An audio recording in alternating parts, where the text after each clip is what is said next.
Índice, multiplicando oportunidades.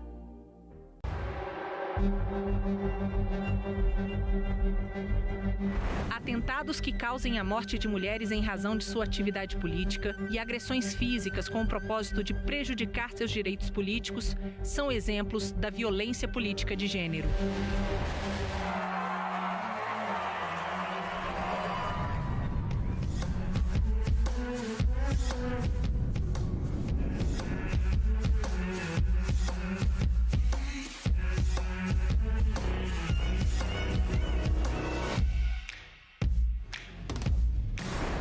Violência política contra as mulheres é crime.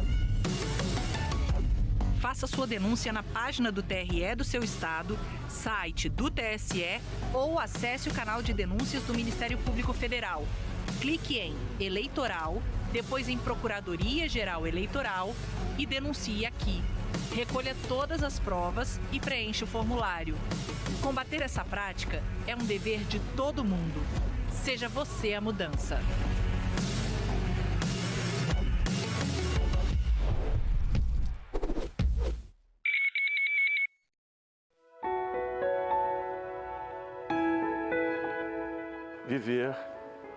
Viver em esperança, viver com esperança e viver pela esperança. Dizem que a vida é curta e que ela deve ser vivida plenamente, intensamente. Mas a vida é percorrida numa longa estrada e é longa para que tenhamos a oportunidade de ir refazendo as vivências que vamos tendo, para ir reconciliando, amando, cantando e dançando, para entender e compreender que todos somos amigos, companheiros de uma grande caminhada. E esperança é a parte de nós que acredita que vai dar certo.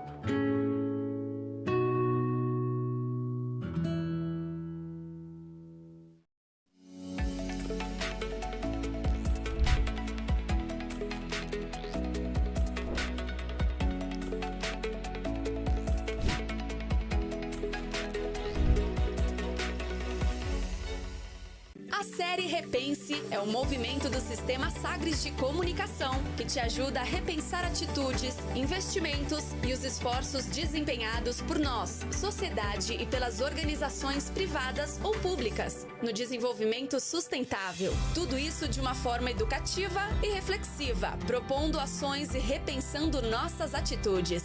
Vamos abordar ao longo do ano os Objetivos de Desenvolvimento Sustentável 12, 13, 7 e 2, discutindo e repensando o consumo, o clima, a energia, além da fome e da agricultura. Te convidamos a repensar conosco. Sistema Sagres de Comunicação, juntos em tom maior. Repense, apoio. Fundação Pró Cerrado. Ai! Quem é você? Permita que ele se apresente. Marinheiro Marinho se apresentando. Quem o conhece uma vez, nunca mais se esquece. O Tenente das Ilhas Tavares, líder da tropa dos marinheiros, que busca diversos materiais em troca de conhecimentos verdadeiros. Ao seu comando, Marinheiro Marinho. Se você quer aprender se divertindo, conte com ele na nova temporada do Sagres Educa. Sentido! Ha!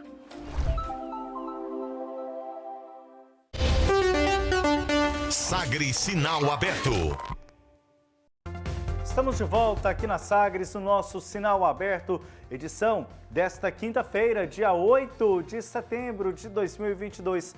De volta também aqui na Sagres TV, você acompanhou a propaganda eleitoral, para você que estava na TV, você que está com a gente no rádio, no youtube.com/Sagres TV. Seguimos por aqui até as 2 da tarde e a partir de agora nós vamos apresentar a você destaques da política, eleições 2022. Uma conversa com Rubens Salomão, cientista, analisa crise institucional e estratégias eleitorais após o Dia da Independência. Foi criada toda uma expectativa, em relação aos conflitos institucionais, aos discursos nesse dia 7 de setembro, bicentenário da independência do Brasil. E a gente acompanhou aqui na Sagres, o que é que foi dito, os discursos principalmente do presidente Jair Bolsonaro em Brasília, num caminhão, num carro de som, e depois também lá na manifestação que foi organizada na praia de Copacabana, no Rio de Janeiro. Mas, claro, várias movimentações, e a gente para um pouquinho nesse dia seguinte, nesse dia 8 de setembro, para analisar, né, o contexto político aqui no Brasil com o professor, cientista político, Frank Tavares. Tudo bem, professor? Obrigado pelo contato com a gente aqui. Sou eu quem agradece, é uma alegria falar com você, Rubens, e com todo mundo que escuta ou assiste a Sagres. Hoje a gente tem uma análise internacional, professor. O senhor está participando aí de uma série de eventos, enfim, palestras, fora do Brasil. Onde é que o senhor está? Eu estou aqui em Bolonha, na Itália. Muito bem. Professor fazendo também, né, os contatos, enfim, participando de palestras. Os estudos não param, mas também a análise aqui junto com a gente. É um prazer ter o professor Frank Tavares com a gente. O professor, depois de tudo que foi dito, eu sei, né, com o contexto político, o presidente Jair Bolsonaro falando bastante como candidato, mas aquele temor institucional, ataques ao Supremo, relato inclusive de colegas aqui, jornalistas, que acompanharam os 2 7 de setembro do ano passado e desse, dizendo que não havia mais aquele clima tão agressivo dos próprios apoiadores, por exemplo, tentando invadir o Supremo. Isso aconteceu no ano passado. Nesse ano, não. E o próprio discurso do presidente acabou não citando diretamente o ministro. No ano passado, ele xingou o ministro, dessa vez não. Como é que dá para entender, então, o dia seguinte a esse 7 de setembro? Tudo como dantes no quartel de Abrantes, professor? A verdade é que, assim, a primeira constatação que se deve fazer é que a data de ontem, do ponto de vista histórico, não seria uma data qualquer. Eram 200 anos da independência do país. Eu era muito criança, tinha 10 anos de idade em 1989, mas eu me lembro ainda, acompanhando pela televisão, quando os adultos diziam o que foram as festividades, por exemplo, dos 200 anos da Revolução Francesa na França.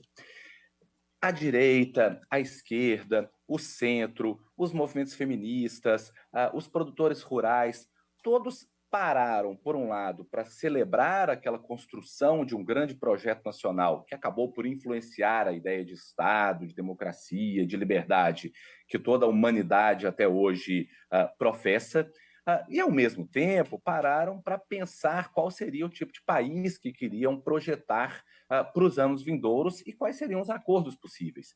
Essas efemérides, né, 200 anos, 100 anos, nos conduzem, portanto, a refletir sobre que tipo de país a gente quer construir, quais são os interesses que estão em jogo, quais são as estratégias de futuro, né? Um país como o nosso, que tem um papel tão relevante a cumprir no que diz respeito ao refreamento do aquecimento global, à produção de um tipo de crescimento econômico que respeite a biodiversidade, um país que tem a cultura pujante, uma história de resistência, de entrelaçamento entre diferentes perspectivas muito interessante, poderia, ao longo desse ano, e digamos com o ápice no dia 7 de setembro, parar para conversar sobre si. E o que ocorre, na verdade, é que a presidência da República não apenas deixa de aproveitar essa data, como produz um ato estritamente eleitoral. Não havia, portanto, um ato referente à pátria, à nação, à república, à nossa independência, mas havia um ato estritamente eleitoral, custeado e organizado com recursos públicos, portanto, foi um desfile eleitoral. Isso já hoje é objeto de representação de vários partidos políticos junto ao Tribunal Superior Eleitoral. E, mais do que isso, um desfile eleitoral que pode ser predicado, no mínimo, como de mau gosto. Eu, sinceramente, não conheço. As pessoas falam de avanço dos populismos de extrema-direita pelo mundo e, portanto, das falas grosseiras de Donald Trump nos Estados Unidos, dos destemperos e explosões de Putin na Rússia, do Orbán lá na Hungria, que muitas vezes também sai do tom, principalmente quando se trata da questão migratória, do Erdogan, que tenta romper com uma cultura de Estado laico que a Turquia vinha aos poucos se desenvolvendo, da política supostamente de combate ao crime, que acaba levando a roubos autoritários indesculpáveis do Duterte nas Filipinas. Mas o tipo de discurso que o presidente fez ontem, e que, sinceramente, eu não vou nem repetir aqui, em respeito ao ouvinte, em respeito às pessoas que nos escutam, eu não trabalho com esse tipo de vocabulário, é algo absolutamente sem precedentes. Não há liderança no mundo hoje que pega um microfone para falar as jocosidades, os machismos, o baixo nível que aconteceu ontem. Portanto, o fato do presidente não ter ameaçado um golpe, não ter dito que vai derrubar o regime, se torna até menor diante do fato de que os 200 anos da independência do Brasil foram convertidos em um palanque eleitoral com um discurso de um nível tão baixo que eu não consigo nem pronunciar o que ele pronunciou. Então, assim, as pessoas aqui na Itália, eu estou no congresso com gente do mundo inteiro, não vinham me perguntar mais sobre a análise política, sobre o sistema partidário, sobre a estabilidade das instituições, mas eles perguntavam frequentemente, are not you ashamed? Você não está com vergonha do seu país? Eu dizia, bom, é o país em que eu vivo, ele tem lá suas virtudes, tem seus problemas, o país é maior do que um discurso presidencial, e tentava falar de toda a nossa intelectualidade, de toda a nossa cultura, de toda a nossa belíssima história, de que nós temos que nos orgulhar. E, infelizmente, numa data tão relevante, o que me parece é que a República foi envergonhada em um espetáculo eleitoral. Isso me parece mais sério do que aqueles arroubos que aconteceram no ano passado. Eu tenho uma impressão, professor, de que isso causa alguma reação negativa até dos apoiadores do presidente, que são um tanto quanto mais fiéis, né, que têm um discurso já alinhado com o do presidente, mas me parece que mesmo eles, diante desse tipo de fala, né, como o presidente falou ontem, ficam um tanto quanto incomodados, no mínimo incomodados. Agora, e pensando nessa questão, né, em que o presidente realmente se posicionou ontem, ele saiu, por exemplo, do desfile do ambiente institucional em Brasília e foi para um carro de som para discursar, então ele realmente utilizou o 7 de setembro para a sua campanha eleitoral. E aí a gente entra, então, na análise de disputa eleitoral, numa disputa polarizada entre ele e o ex-presidente Lula. Parece haver agora uma estratégia de, depois de tentar humanizar o presidente, a tentativa foi essa, né? Havia um esforço para mostrar o presidente Bolsonaro de uma forma mais humana, mais próxima. Agora o foco é o ataque direto ao ex-presidente Lula, e o que a gente ouve é que a intenção é aumentar, se não trocar votos diretamente, pelo menos aumentar a rejeição ao ex-presidente. Enfim, o momento e as estratégias de campanha nesse momento aqui, faltando aí pouco mais de 20 dias para o primeiro turno, professor. Pois é, para além, portanto, né, de todo o absurdo, digamos, anticonstitucional que se deu ontem, agora pensando numa análise tão objetiva quanto possível, no estrito plano do comportamento eleitoral e da tática de campanhas políticas, não me pareceu algo muito certeiro do ponto de vista do presidente para ampliar a sua base eleitoral, o tipo de tática adotada ontem. Por um lado, ele conseguiu pautar a imprensa, ele conseguiu ser a única notícia do dia, ele conseguiu ficar em evidência sob aquela lógica que a gente sabe que vem de um estrategista lá dos Estados Unidos chamado Steve Bannon, que ajudou na primeira campanha do Trump, que é seguida por grupos de extrema-direita no mundo inteiro, que entende que a má propaganda é melhor do que propaganda nenhuma, estar em evidência, ainda que por situações pitorescas, absurdas, é melhor do que não estar em evidência, e, portanto, ter um dia em que você fala sozinho na TV, ter um dia em que todo o país, tanto seus apoiadores como aqueles que te rejeitam, falam a seu respeito, pode ser algo interessante em um processo de disputa eleitoral. Há muitos estudos de comunicação política, de marketing político, de comportamento eleitoral, que, de fato, chancelam essa tese.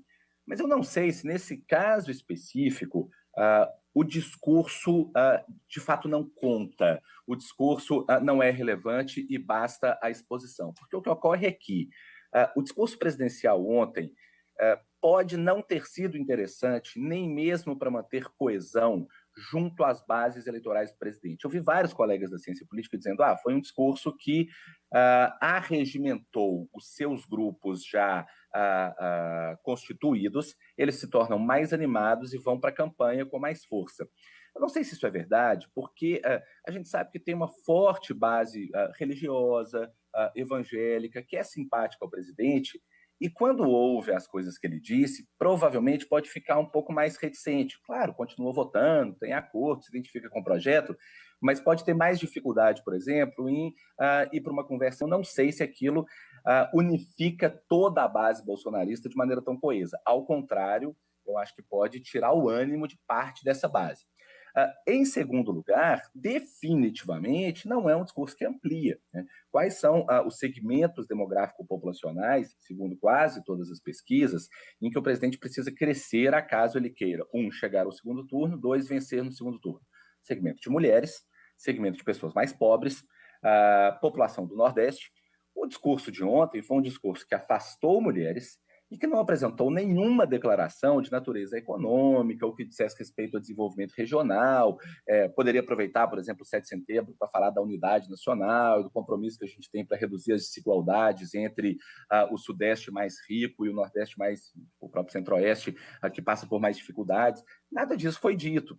Então, seja pelo conteúdo, quanto a tentativa de sair da bolha, seja quanto à própria ativação das suas bases pré-constituídas, eu tenho certa dúvida de que o que aconteceu ontem possa impulsionar a campanha do presidente. É claro que, como agora a gente tem pesquisas quase a cada 48 horas, o impacto disso já vai estar muito bem detectado nas pesquisas que serão divulgadas ao final da sexta-feira. E a minha premissa é de que nada vai mudar. A gente continua com uma eleição que pode terminar no primeiro turno ou que pode ir para o segundo turno, dentro da margem de erro, uma distância entre Lula e Bolsonaro entre 8% e 10%. Né? Eu não vejo por que esse cenário mudar, já que ele não conseguiu tornar aqueles que fazem campanha para si mais coesos, mais intensos, mais engajados, de modo a tentar buscar mais votos, e muito menos ampliar para além da sua base pré-constituída. O presidente, em 2020, professor, aumentou a sua popularidade, né? Naquele momento não eram pesquisas de intenção de voto, mas pesquisas que buscavam saber a opinião das pessoas, dos eleitores, sobre o governo do presidente Bolsonaro. Ele aumentou a popularidade depois da segunda parcela do início ali do Auxílio Brasil. Há uma expectativa na campanha do presidente de que com a segunda parcela desse novo Auxílio Brasil aumentado e no período eleitoral, ele também possa ter um novo crescimento. Como é que o senhor avalia? Né? Novos auxílios, a PEC Kamikaze passou, isso já tem a gente já consegue ver nos números que o impacto que poderia haver já houve, ou será que ainda pode, né, causar ganhos para o presidente essas medidas que foram tomadas? É claro que essa não é uma questão que possa ser respondida de maneira exata, né? Não há aí relações de causa e efeito que a gente possa detectar previamente de modo muito claro. Mas o ponto é o seguinte: o auxílio para os taxistas, o auxílio para os caminhoneiros, a redução do ICMS sobre os combustíveis e a própria queda no mercado internacional do preço do petróleo reverberando positivamente no Brasil. E o auxílio emergencial já chegaram. Até aqui, todo esse pacote não foi capaz de fazer com que o presidente subisse, por exemplo, no Datafolha, nem 1%. Na pesquisa por telefone, que tem algumas dificuldades metodológicas, do Poder 360, por exemplo, ele oscila 2%, 3%, a depender, na margem de erro. Portanto, não é algo tecnicamente digno de dizer que subiu. A pergunta é: pode ser que isso produza um efeito no tempo mais significativo, à medida que as parcelas vão caindo e as pessoas modifiquem o seu comportamento eleitoral? Claro que pode, mas tem pesquisa sobre isso indicando que não é a principal tendência. O Felipe Nunes, que aliás foi meu colega de pós-graduação, diretor CEO da Quest, que tem feito pesquisas muito confiáveis, perguntou isso na última pesquisa. Se as pessoas acreditam, por exemplo, que Bolsonaro ou Lula serão quem vai continuar com o auxílio de R$600 no próximo ano. E mais de 60% das pessoas respondem que é o opositor de Bolsonaro, o Lula.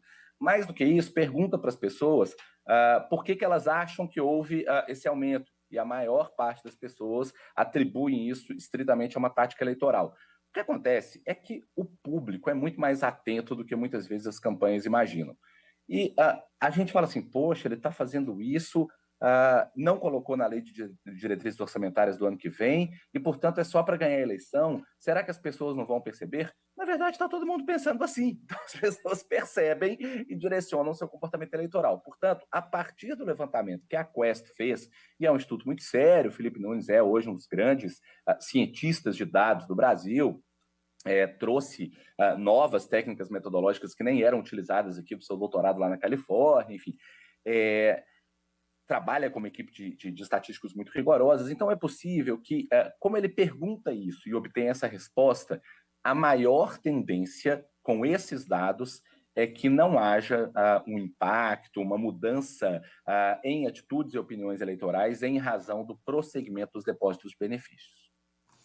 Professor, o senhor citou aí, né, a questão, por exemplo, o senhor está na Itália, e aí as conversas que muitas vezes acontecem, o pessoal pergunta, né, diante de tudo que aconteceu nesse 7 de setembro. E eu queria perguntar exatamente isso para o senhor. O senhor também pesquisa, acompanha, né, as repercussões internacionais, como é que as leituras fora do país acontecem em relação ao que a gente está vivendo aqui no ambiente político. E aí eu queria perguntar sobre isso, mas destacando aqui uma situação que foi no mínimo constrangedora do presidente de Portugal, né? É claro que é muito importante, muito simbólico que o presidente de Portugal esteja aqui no Brasil no dia da nossa independência, né? Afinal, era exatamente um país colonizador, mas o Marcelo Rebelo de Sousa já tinha tido uma turbulência antes por conta de um desencontro de agenda, né? O presidente Bolsonaro não quis encontrar o presidente de Portugal em um evento anterior. E agora, o presidente de Portugal veio aqui e teve que ficar do lado do Luciano Hang, né? Aquele empresário bolsonarista caricaturizado ali de brasileiro com um terno verde, enfim, uma gravata amarela. Uma situação, no mínimo, constrangedora do presidente de Portugal aqui nesse 7 de setembro no Brasil, né? Em Brasília, professor. Rubens, você sabe que quando a gente dá aula de teoria política para os jovens, lá no primeiro período de Direito ou de Ciências Sociais, eles estudam um autor chamado Maquiavel e estudam o surgimento disso que a gente chama de política moderna. E é muito importante a gente entender que tem dois conceitos que vêm lá do direito romano e que se tornam claros exatamente na modernidade, porque o que a gente chama de civilização moderna, ocidental, que depois vai reverberar na democracia, no capitalismo, nos direitos, se dá pela separação entre o que se chama de imperium, que é o reino da política, do direito, do Estado, e dominium, que é o reino da economia, do empreendimento, da busca por riquezas. A única sociedade que separa essas duas coisas é a nossa. Isso faz com que nós não sejamos, por exemplo, a sociedade medieval. Então, um marco do Ocidente moderno é justamente o fato de que o empresariado ocupa o seu papel, claro, vai pleitear coisas do governo, vai querer reduzir tributo, tem lá os seus interesses, e o Estado também ocupa o seu papel. Claro, às vezes vai dar incentivo fiscal, vai ativar a economia, vai intervir, mas fica muito claro que, por exemplo, as pessoas que representam cada uma dessas funções são distintas. E, portanto, nos atos de Estado participam dois tipos de pessoas: aquelas que têm mandato popular e aquelas que passaram em concurso público.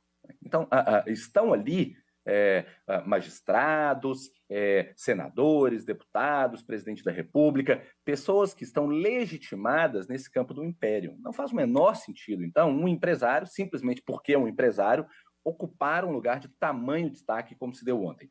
E essa é a pergunta que eu tenho ouvido aqui. Quem era aquela pessoa? Mas ele ocupa algum cargo? Ele é um conselheiro? Aí eu digo que não. Eles falam, poxa, mas então vocês ainda estão numa lógica medieval no Brasil? E eu digo, não, isso é só uma situação específica e tudo mais. E o que eu tenho ouvido muito, sempre que estou em contato com pessoas de outros países, e às vezes é até muito difícil passar por essa situação, eu trabalho com política fiscal, trabalho com política democrática, venho fazer exposições estritamente técnicas, eu não venho aqui para falar bem ou mal do governo brasileiro, isso não é o meu objeto nesse momento, mas no final, muitas vezes as pessoas me perguntam o seguinte: como que eu faço para que o meu país não se torne o Brasil? Isso já me ocorreu ter que responder essa pergunta para colegas da Inglaterra, para colegas dos Estados Unidos, para colegas do leste europeu, sinceramente, eu tento até sair com evasivas, porque assim, isso não é o meu papel, né? Eu vim discutir questões teóricas, apresentar dados empíricos, rodar modelos, enfim. Não tenho que me queixar do meu país, mas eu tenho ouvido essa pergunta com muita frequência, né? Porque perguntam como que o Brasil chegou a esse ponto e como a gente faz para não chegar, né? E é claro que isso é constrangedor. Bom, sem dúvida. Professor, para finalizar aquela pergunta inicial, né? A crise institucional, ameaça de golpes, tudo é passado depois do que aconteceu ontem? Eu acho que sim. Não existe força política, não existe respaldo militar, não existe respaldo internacional neste momento para que as nossas instituições, ainda que em frangalhos, digamos assim, sejam abaladas. Acho que o resultado eleitoral, qualquer que seja ele, vai ser respeitado, quem ganhar as eleições vai assumir, e o discurso do presidente ontem talvez indique isso, não porque ele acredite nisso, mas porque, de fato, não encontrou força o suficiente para repetir o que havia falado em 2021. São as circunstâncias impostas a ele, provavelmente, eu acho depois do que já aconteceu antes. Professor, muito obrigado pela disponibilidade aqui em mais uma oportunidade, né, dessa vez com contato internacional. Bom trabalho aí para o senhor, né? Que tenha uma boa viagem, uma boa apresentação, enfim, todos os trabalhos que o senhor está desenvolvendo aí nessa viagem. E até a volta. Até mais. Um abraço ao senhor. Bom trabalho. Muito obrigado. Até a próxima. Conversamos aqui com o professor e cientista político Frank Tavares, que está em Bolonha, na Itália, e também acompanhando aqui, apesar da distância, de perto, os discursos, né, o que acontece aqui na política no Brasil. Destaque-se a íntegra dessa conversa, você confere acessando o nosso portal sagresonline.com.br. Valeu, muito obrigado ao Rubens Salomão, ao professor Frank Tavares, Kleber Ferreira. Para a gente finalizar nosso sinal aberto de hoje, foi bastante movimentado, diria, para não utilizar aqui outras expressões nesse 7 de setembro.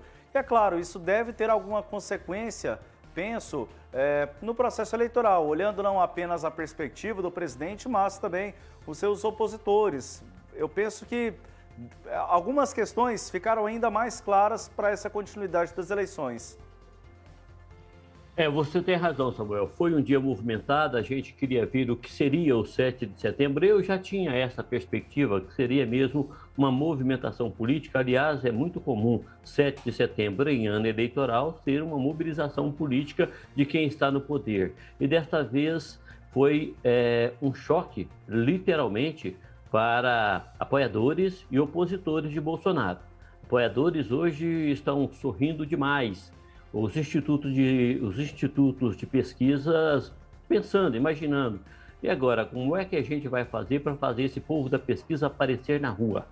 E de onde saiu tanta gente para tomar Copacabana e Brasília daquela forma e que não aparece nas pesquisas? Isso tudo é fruto de reflexão. Parabenizar aqui ao professor Frank e ao Rubens Salomão pela entrevista. Que espetáculo de material jornalístico que dá para a gente refletir muita coisa, maduramente, tranquilamente. E também saber, né, se até mesmo esse pessoal que foi à rua ontem, será que é o mesmo pessoal que vai votar no presidente no dia 2 de outubro?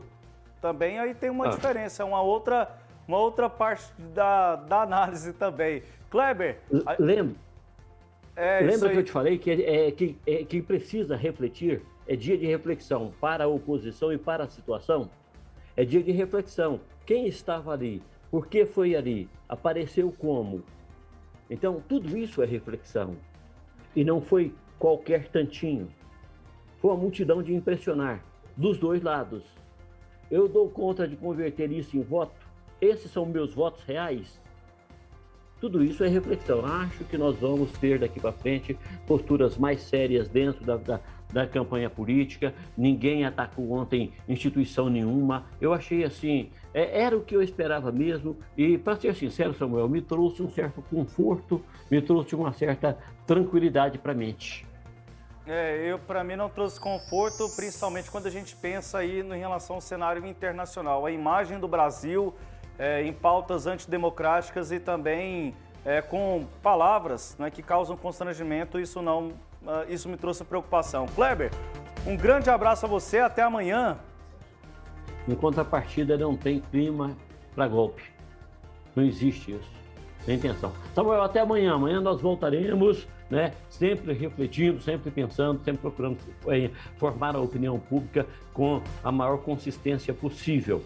Até amanhã, um forte abraço, meu companheiro e amigo. E o debate rende. Se deixar, a gente vai que vai e vai indo. Vem aí a Jéssica Dias na sequência da sua programação com o Sagres em Tom Maior. Ficamos por aqui. Sinal